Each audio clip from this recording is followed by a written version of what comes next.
Salamlar, vaxtınız xeyir olsun. Mən Adgözəl Lakşin, insan psixologiyası metodistiyim. Bugünkü mövzumuz tamam fərqli olacaq.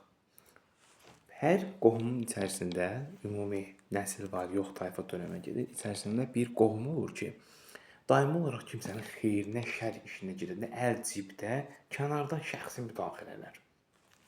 Məsələn, düşün ki, bir ev, şəxsi ev tikilir, yəni insan öz malı vəsaiti hesabına.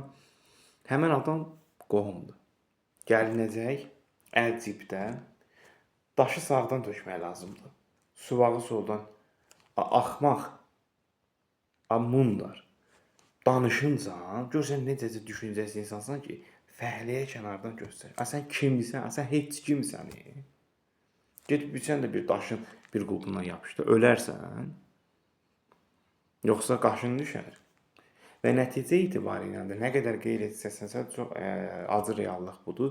Həmin insanlar heç zaman qarşı tərəfin müsbətinə yaramaz, ancaq mənfi. Fəhləsi ustası, sən də fəhləsən də.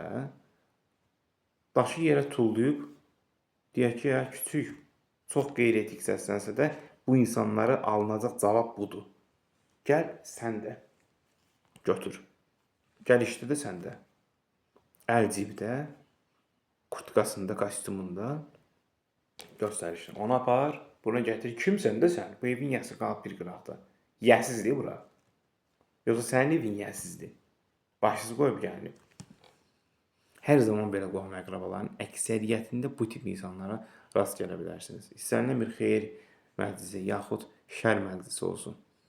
Heç zaman müsbət yaramaz. Ancaq mənfi və negativ hallarına qarşı tərəfi manipulyasiya edici, güya hər hansı bir iş görür. Amma heç bir işin yəsi deyil.